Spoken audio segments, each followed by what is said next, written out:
how do you avoid toxic women? Give me. I mean, because obviously, you know, you like women. I do, and I probably like toxic ones more than anybody. That's because I asked you this. No, hold on, because toxic women are exciting, and that's just a fact. Part of toxicity is exciting. I'd rather skydive with her. But if you have toxic women, just understand that all monsters are feeding off of something. And if you find out what this toxic woman is feeding off of, you can just begin to turn off her feeding points.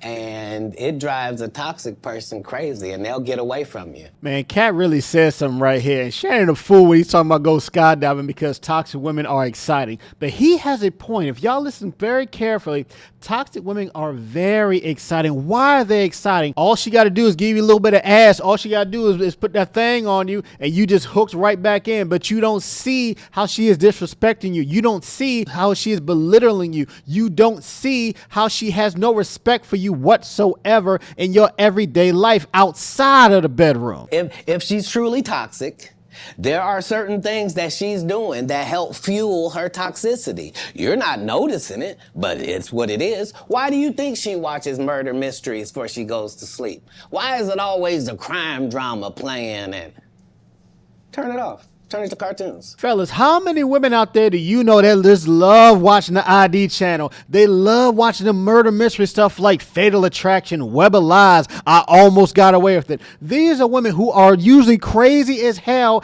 and they just love watching these stories. They get so enamored with these stories about women who have done some of the most heinous crimes. Why? Because secretly they kind of fantasize about that. They get excited about that. What is it? A lot of the times the women that like that kind of stuff, they are cuckoo for Cocoa Puffs. And women who also watch these ratchet reality shows, they kind of the same way. They acting all ratchet, they acting all bad, and they so disrespectful. They're so wicked with their mouth, wicked with their tongue. You don't even want to be around them. They're not fun to be around. They are so toxic to be around because they're so used to the rah-rah. That's all they know how to do because that's all they're influenced by. And like Katt Williams said, just turn it off. If she don't want to turn that stuff off, then you walk out of the room. Sometimes you may have to walk out of that relationship because she just so enamored with that toxic stuff that she is downloading into her brain all day long. That ID channel, all them toxic shows, them toxic ass reality shows, the Real Housewives of Atlanta, Love and Hip Hop, all that kind of stuff. All those shows are so damn toxic because all they're doing is arguing and fighting and cussing people out. All that shit is just so damn toxic. Why would you even want to be around that in the first place?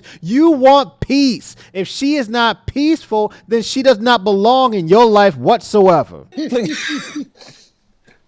No, you don't get to. What's she listening to? You should be listening to Sexy Red. You broke.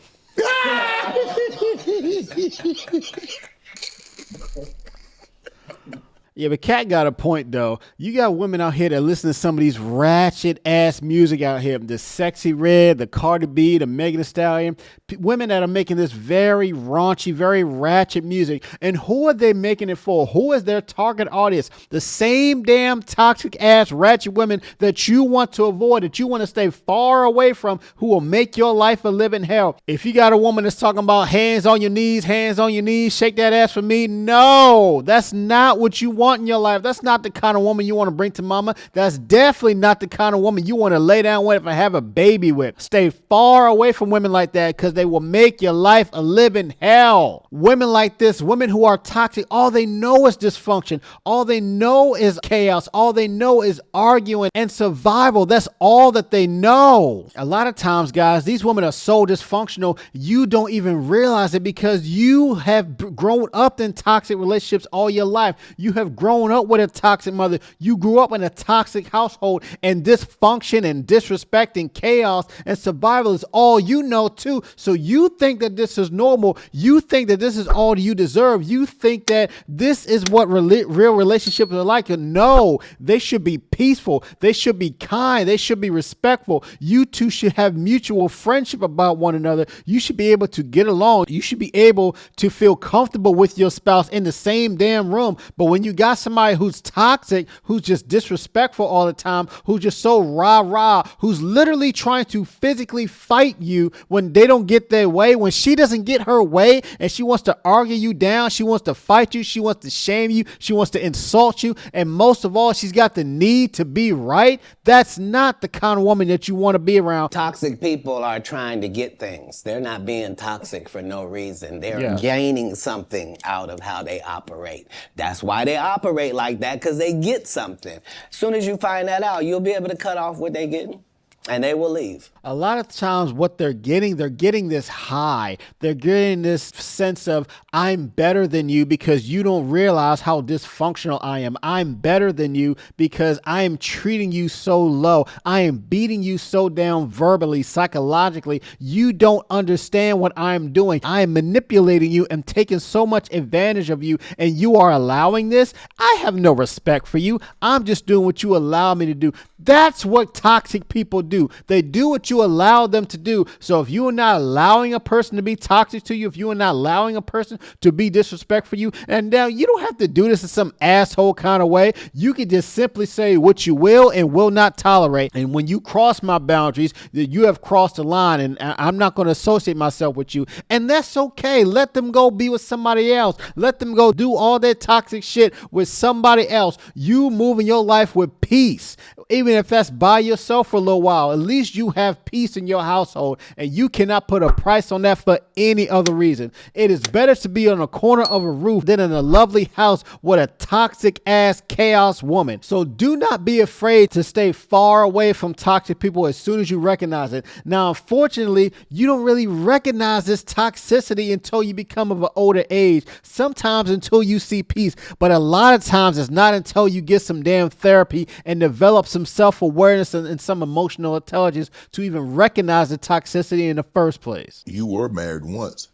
Never. You weren't married. Never in life. I've never not been famous, sir. I just worked the story out to you. I don't have no hidden mysteries in my life. That was Jesus. I don't have no periods in my life where it's unaccounted for. Several women have said they was married to me. It's just when it went to court, they had to say, I was married to him spiritually. You shut up. How you gonna be married to me? My kids don't know you. I've always lived with several women. Like I've known for Several? Several. Yeah. Like more than one? Plural? I've already told you that I prefer the company of women. Yeah, so it's me and 3 ladies cohabitating because that's how the business gets done. Ooh, pimpin'. Katt Williams talking about how he is staying in a household with 3 other women and his kids. Oh my God, he a pimp in real life. You really living that poly life if you got 3 women in the same household, you ain't married to none of them, and they are cool with all this stuff. Oh yeah, you a pimping for sure. I don't want a chef that scratches his nuts before he cooks. I don't. No disrespect to these guys that go around with these. And then he won't even wash his hands. You got a chef that's scratching his nuts before he cooks. He just goes straight to chopping the onions and processing the meat and seasoning everything. He won't even bother to wash his hands. Don't even bother to put gloves on. Just scratch the nuts and get right to the kitchen. But anyway, what do y'all think about all this? Do you think Katt Williams is right in saying that toxic women are someone who have a vice, some women who are trying to get something, and once you take it away from them, that they'll leave you? What do you think about this? Did I get anything right? Did I get anything wrong? Let me know what y'all think down in the comment section below. Make sure y'all like, share, subscribe to the channel. I'll catch you on the next one. Peace.